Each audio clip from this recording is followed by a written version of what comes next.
Hello and welcome to the Mill Creek View CEO Special with me, your host, Steve Abramowitz, where I interview the best business people and entrepreneurs.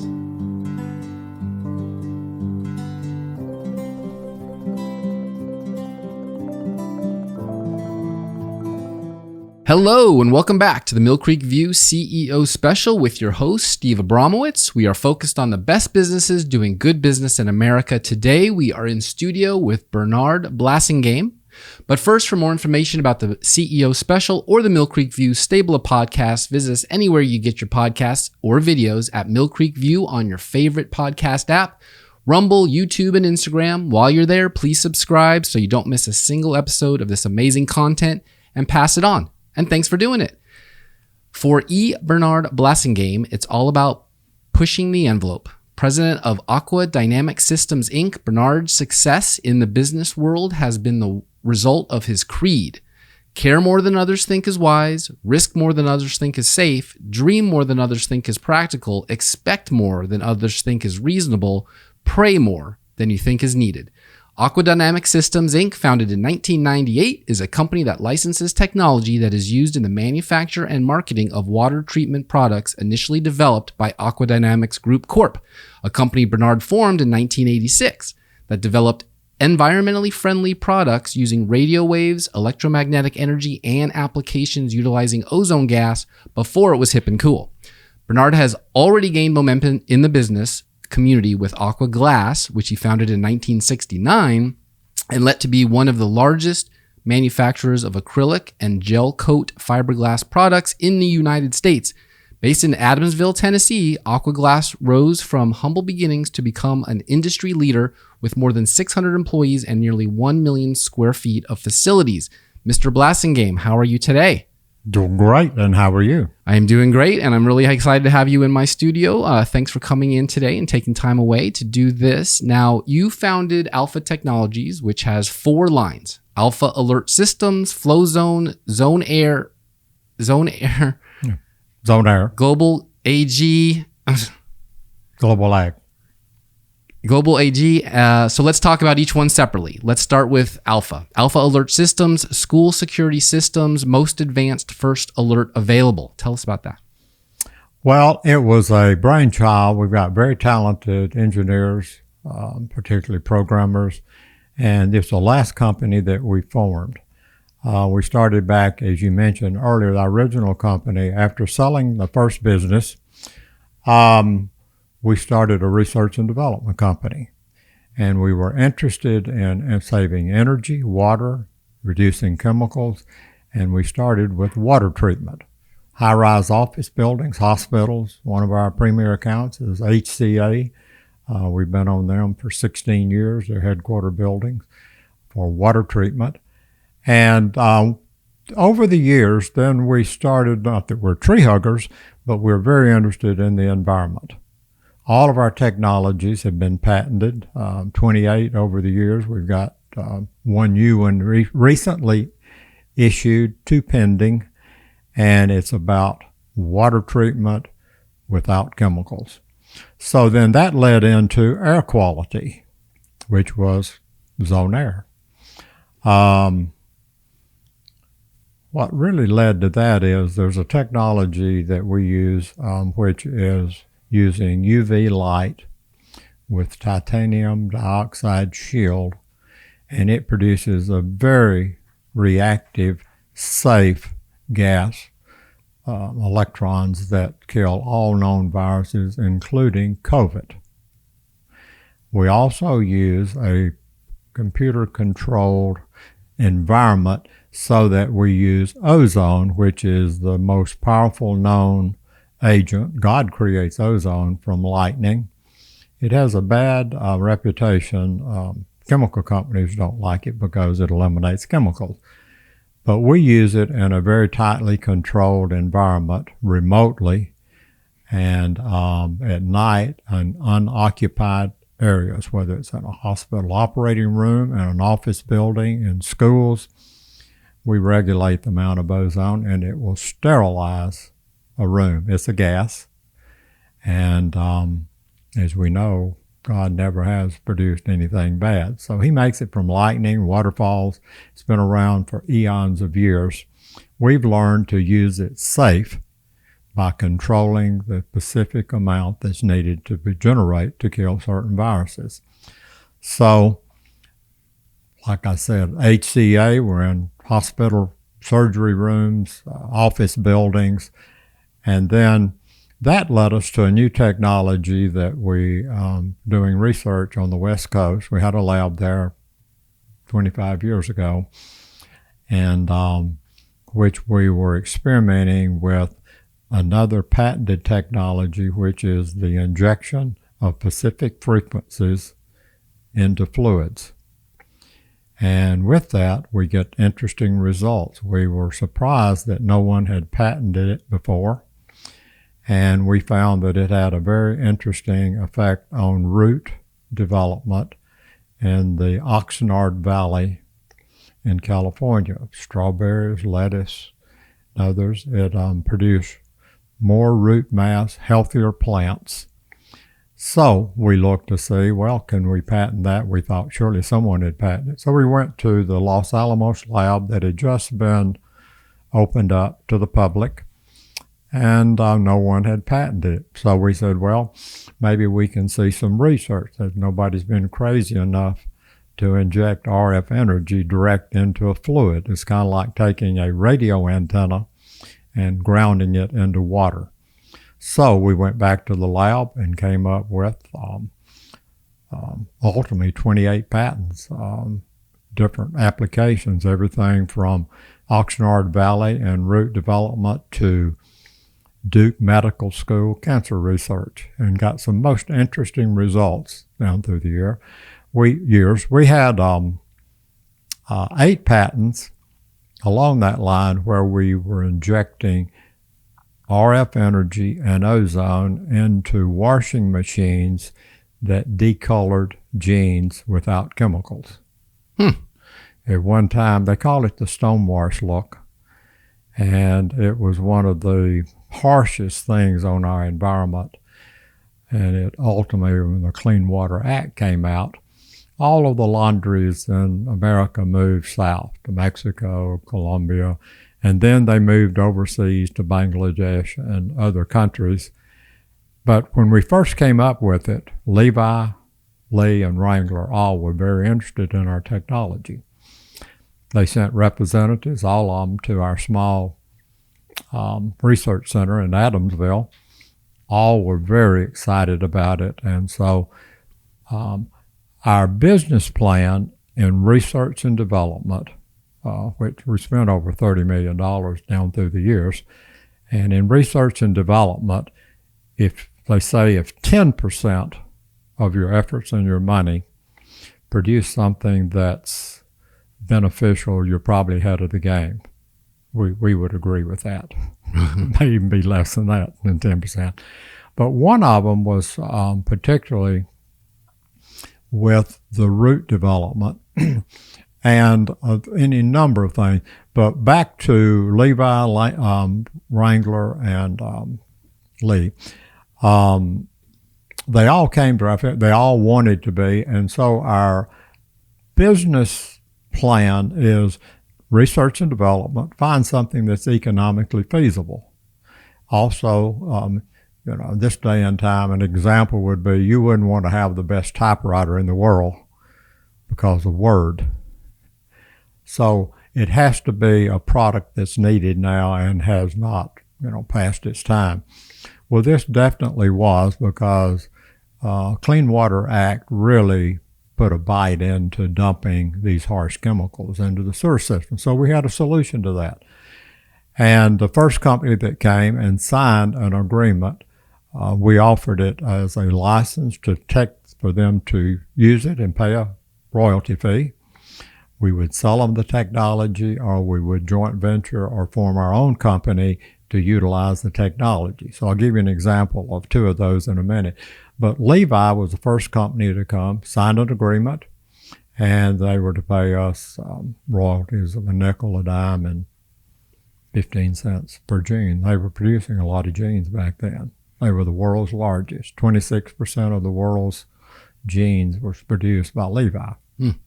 That's a good contract to have. It was a very good contract. They paid us a lot of money the first year. And for some reason, they never paid us another penny, and we've been arguing with them ever since. So, big business got in the way there. Okay. I won't get into details, but it's pretty big monies. They did go from 26% in 7 years to the market potential to 6%. Several companies, Walmart, Gap, Guest, all started producing their own jeans rather than selling Levi. They moved offshore, so Levi went from 26% to 6% in 7 years. Only thing that saved them was their Docker division. But we survived, but we didn't survive on the royalties that they owed us. But we continued with that. And from it, we learned a lot of other applications of direct injection. When God created this earth, every single element in the universe responds to a specific frequency. And that's what we based our patents on. Have you ever had a MRI? I have. That big tube? Well, Dr. Damadian, who's a very good friend of ours, we visited his lab, he's visited ours, and we found that we both had locked in on the same frequency, 42.7 megahertz. When you're in that tube and you hear that thumping sound, first of all, you're in a huge magnet. Thumping sound is 42.7 for the hydrogen atom. Got a lot of H's in our body with the water, and it causes that electron to momentarily rotate, and they can get a digital image. We do the same thing. We inject it into water, into fluids. How do you inject it? How do you do the injection process? There's 2 or 3 ways you can use direct injection we use stainless steel probes at a specific length between each other, specific amount of energy direct into the flow of the fluid. And the other is that's direct injection, and the other is induced, in which you have the probes on the outside, and as the water flows, and you lose about 15% efficiency by inducing it versus direct injection. So from that, we found there's a number of things. We worked with several doctors, Vanderbilt and some others. We had a patent on the kidney dialysis. If you're on kidney dialysis, you're issued a filter. Baxter Labs is the largest producer of filters in the world, and you have a slight reaction the first time you use the filter because of the man-made contaminants that are in making the filter. But then after you've used it, you are assigned that filter until it reduces down to 85% of its originally filtering capacity. And they continue reusing that so it gets more comfortable to the person that it's been assigned to. We had a patented technology, Dr. Earl Ginn, a doctor at Vanderbilt, that is the father of kidney dialysis, and he was on our consulting staff. So we designed a system that would increase the life of that filter 70 or 80%. Instead of an average of 12 to 14 reuses before they chunked it, we could extend that up to 18, 20, 24. So we were pretty excited about that. So I could bore you with several other technologies on the direct injection, but that led us ultimately to agriculture. We have proven on irrigation water to increase yields, increase root mass, reduce chemical usage, and reduce fertilizer uses. So we're now in a major research at Auburn University and at Mississippi State on sod, soybeans, cotton, and hydroponic. And the main goal of that is to increase outputs Yes. or to Increase. clean diseases, or both? No. Okay. Well, I've mixed it up, but it's across the board on both. But the ag product that I just mentioned is strictly to improve root growth, yield, health of the plant, and reduce chemicals and fertilize. Got it. We've expanded our original technology from just the hydrogen atom to other elements that's found in water and fertilizer, so we can almost design the frequencies for the application. Okay. And that falls under the category for flow zone. For water treatment, for cooling towers, same technology, but a different application for global ag. Okay. So tell us about zone air. Well, zone air is, again, for use to sterilize the air in schoolrooms, hospitals, surgery rooms, office buildings, and homes. We primarily focus on the commercial side of that because of the cost, and we provide 24/7 monitoring so that we'll know when something goes wrong within that, we can send a technician or we can send a part for replacement. So this would be the alternative of, say, the irritating CO2 plug-in alarms that we have that go off for no reason. You got it. You got it. So our most recent that we're most excited about, we're excited about all four, but our talented engineers were all either married or have children. Some of them, like me, have grandchildren. And 2 years ago,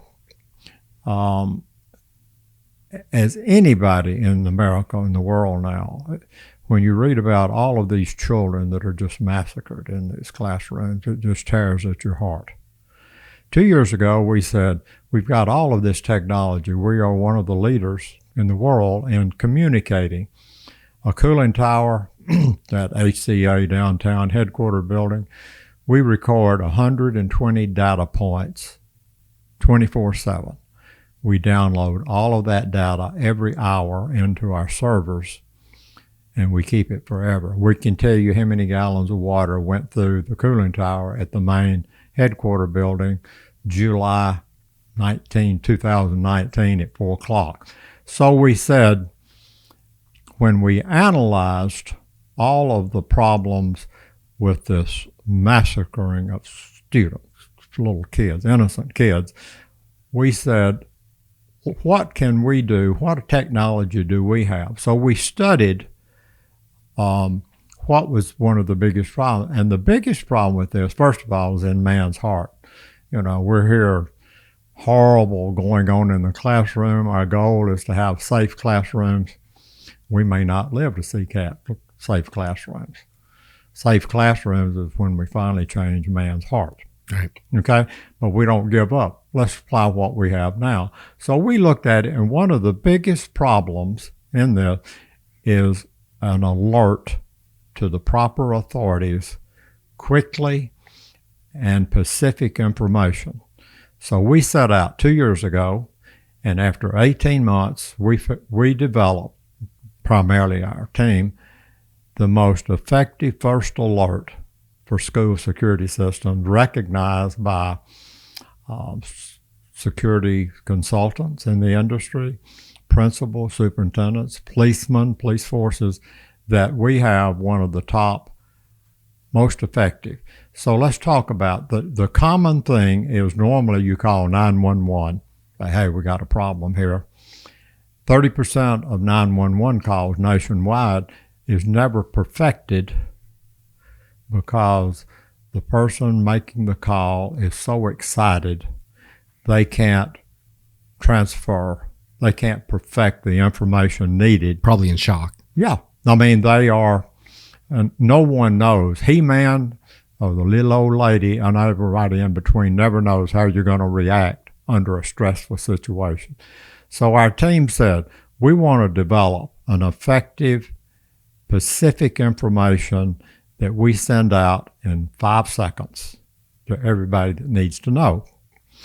And what need to know is we do a survey of a school, we get a schematic of every room, and name, address, schematic.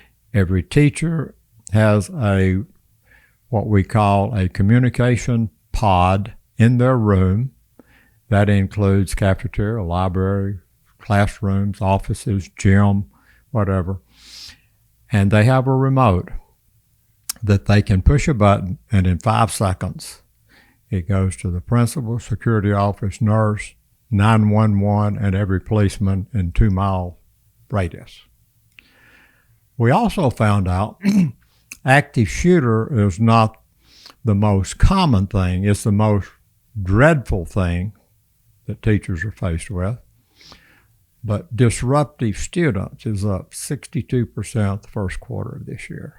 Probably more than that after they come off summer vacation when they get in the classroom. So we have a button that the teacher can push that, and it immediately goes to the principal and security office, room 42. It identifies the room. They have on their screen a schematic of the school and a little red flashing light that identifies that room in case the security officer or principal can't remember where room 42 is. And then they go down and take care. If they need help, they can then call the police. Same way with medical. It's unbelievable what nurses have to be faced with, everything from issuing Band-Aids to giving insulin shots. Then they go, and if they feel like they need an ambulance, then they make the call. The most dreaded one is it used to be, we called it an active shooter. Now it's an unauthorized intruder. He's in our facility or is walking across the parking lot. And so when they push that button, it goes everywhere. Principal, security office, nurse, 911. And the information going to 911 is a text and a specific audible that says, Adamsville High School, just for an example, Adamsville High School, 330 12 South Main, room 42.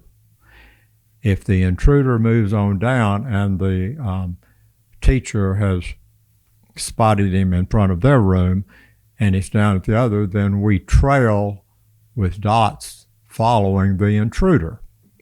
So now the police have on their phone, and it goes to 911 Pacific. Same information goes to policemen that have provided their cell phone. Don't have to have an app. It comes as a text. When they push on that, it gives a specific address, room number. Real-time location discovery for the and bad guy. Then a Google map that says you're 11 miles, 12 minutes away, and here's the closest route. Oh, wow. Policemen love it because they can now communicate their efforts before they even get there. They don't have to wait till a principal or security officer come out and say, hey, we heard shots down in the hallway or whatever. So, and what kind of market share have you found? Just beginning. We just launched this product 4 months ago. Mm-hmm. We're getting unbelievable interest. We have Alabama, Mississippi, and now Tennessee working on security systems geared around all the things that we cover. Unfortunately, the Covenant Presbyterian incident recently, first 3 911 calls. The first one was so excited, could only say the name of the school, but couldn't say the address. Second one was so hysterical it was inaudible. God was looking after them because there was a policeman that knew where Covenant School was, and he was the first on the scene. But again, our alerts go out in 5 seconds. And I won't go into how many lives we think we could have saved, but we've analyzed several, one of them, and we think that we can be very effective on it. And how many projected schools do you think you'll have by the end of the year and maybe at the end of next year? That's a good point. Our goal right here with ours is to be selling and producing and installing 1 school per day, and we can go up to 10 schools a day. We have the production capacity. My former business, we had 1,600 employees in a town of 1,400. So we got a lot to draw from in the area. We've got plenty of production capacity building-wise.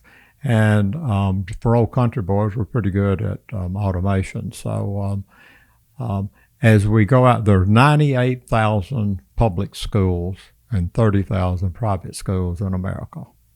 Tennessee has 1,860 public schools. So we have a senator in Mississippi that's introducing legislation to mandate statewide, here are the things that we want. Obviously, they can't mandate Alpha Alert, but they can mandate the things that we cover for the safety of those kids. So great. And in our last few minutes together, tell us what else we can look forward to on the horizon for your company.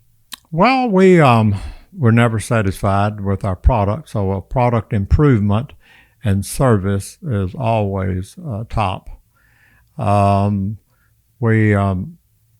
All of these technologies and patents have been produced by Tennesseans, and will be serviced by Tennesseans. We'll let people outstate move in, but got to live in Tennessee if they want to work for us.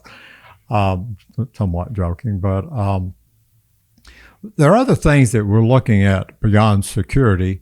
We want to add in the security, we're getting interest from banks, Uber drivers, and by the way, we have a system for school buses. Put a GPS on it, we can track the bus once the driver initiates that. So we do have another new product and out on the global ag, and that is for city municipal water treatment plants. We have a very effective where we can reduce the amount of chemicals needed to meet federal and state guidelines. Got our first installation down in Bessemer, Alabama, and now we are evaluating and quoting Birmingham. So it's our first, that's a very small system, but testing, we reduced the chemical consumption just on one chemical by about 50,000 a year. So, and still met guidelines. So we're interested in that because every city has a municipal water and federal. So. That would be another great contract to have. Well, thank you so much for your time, Bernard. Tell everyone where they can go to find out more about you and maybe your company, of course, and apply for a job if you're still hiring, and anything else you can let them know to follow up. Well, we certainly are looking at talented people, particularly in the electronic area and programming. And you can go to alphaalertsystems.com, and our contact information is on that. And also you can learn a lot about the security systems, because that's our biggest emphasis right now because of the urgency of it. The others are important to us from a financial point of view, but nothing touches the hearts of me and our employees. My wife of 52 years is a retired school teacher, so I used to hear it day and night. So okay, we got some magical music there. I turned that wrap off. This I'm up. sorry about That's okay. that. It happens.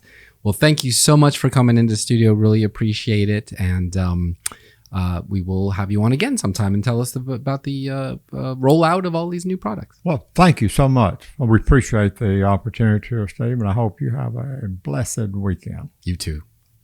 Thanks.